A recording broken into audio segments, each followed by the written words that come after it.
Continuing our Mardi Gras series, this is number 3, and we're going to do a shrimp and chicken pasta, Cajun style. I've got water boiling over here to put our pasta in. I'm going to use just some penne rigata, just simple penne. So you got water boiling, we're going to add a little butter to that, a little salt. I've already put the salt in, drop the pasta in. Meanwhile, on the other side, we're going to build the topping for the pasta. For that, we've got raw chicken. This is just a couple of cut up chicken thighs and some shrimp. I've got about a half a pound of cooked crayfish tails. I've got a little bit of chopped onion, bell pepper, and celery. Just a tiny bit of asparagus for color and some tomato, about a half of a small tomato, or a medium tomato. Then I've got some fresh herbs. You don't have to use fresh herbs, but I grow them here in my kitchen, which makes it convenient. I've got some basil, some parsley, some green onion, and some chives.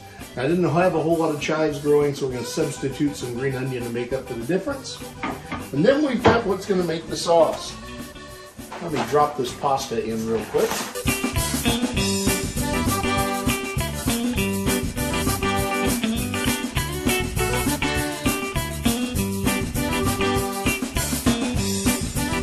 All right, we've got some Parmesan cheese. I've got sour cream. I've got some garlic butter. In fact, we're going to put about a little over, almost a tablespoon of that garlic butter into the pasta. We've got, this is Old Bay seasoning. If you've never seen Old Bay, it's really easy to find.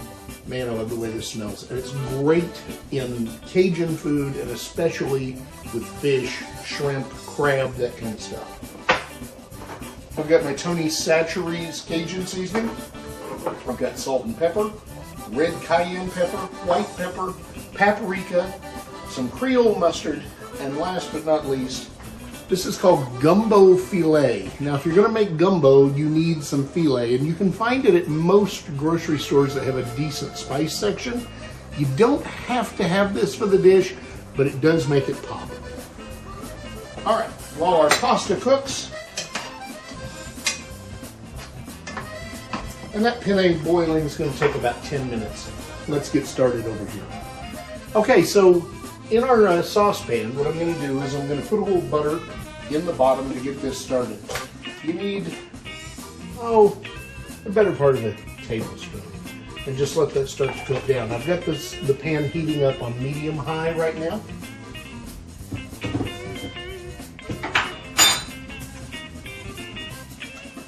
We're going to let this butter work itself down on the pan.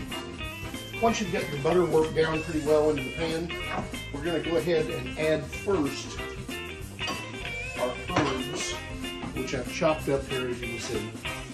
And just drop those straight down to the butter. It almost looks like a pesto, but you're just going to chop them all together. Marry those flavors. We're going to add a little bit of salt.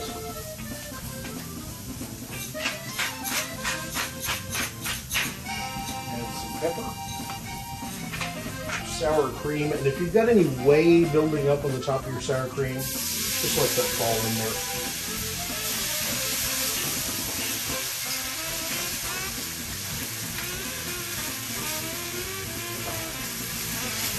there. Now, one thing I forgot to mention when I was showing you my ingredients is I'm also going to use heavy whipping cream. You can use milk, you can use half and half. You can do it any way you want to make this sauce the flavor you like. I like heavy cream. Enough cream to cover the bottom of the pan. And bring that all together.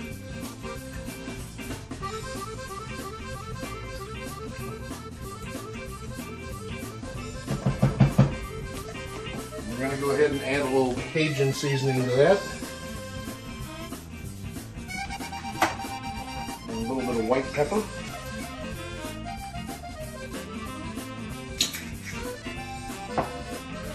Just a hint of paprika.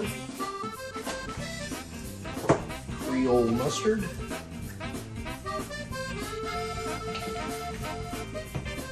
Dash of cayenne. Go ahead and bring that together. You can whisk this in the pan if you want to. The only thing is, if you're using heavy cream and you start beating it with a whisk, you're going to wind up with really thick cream real fast. I'm going to add a little bit of Old Bay, not all of it right now, but some. And I'm going to put my vegetables in.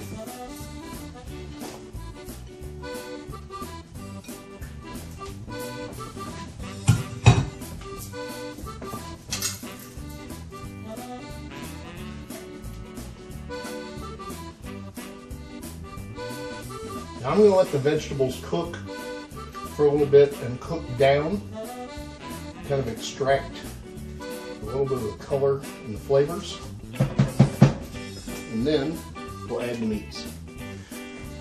Now, as you can see, this is cooked down a little bit and the colors are beginning to blend and starting to get kind of that orange coloring.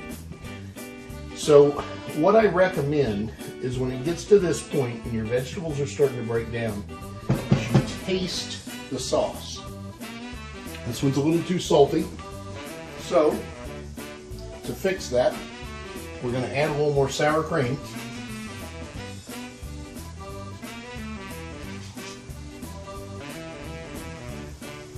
Once you get your sauce built back to the position you want it, make sure you check that flavor again.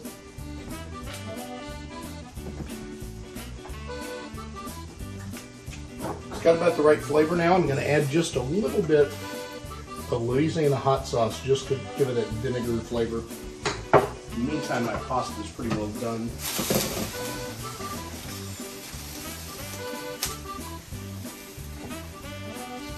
I'm also going to put a little more Old Bay in here to give it a little bit of that flavor that balance that as well. And this is a matter of just making it fit your taste buds.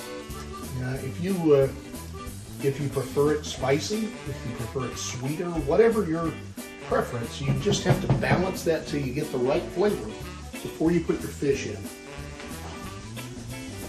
I'm going to put the meats in here now, not the cooked meat, just the uncooked meat.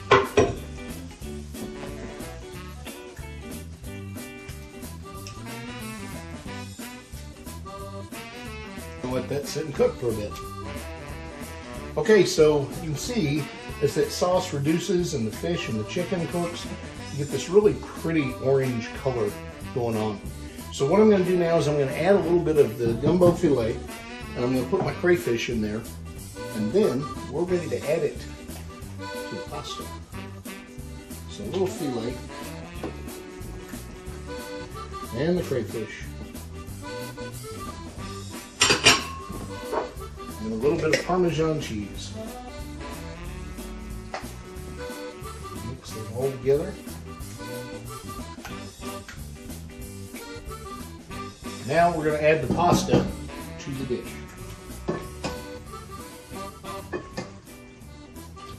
And one box of pasta should mix in here just about perfectly.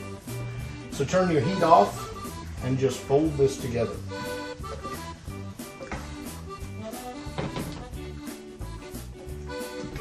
If you want to take this up to the next level, or as Emerald would say, kick it up a notch, you can add oysters, mussels, clams, scallops, whatever your heart desires.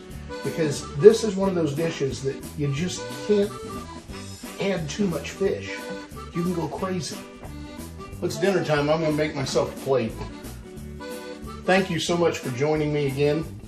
I've got more videos coming for Mardi Gras dishes. And as always, if you've got a dish you'd like me to make, all you got to do is text me, or all you got to do is email me, billstout@chef.net. Respond and comment on these videos. Eat fabulous. Don't forget the cheese.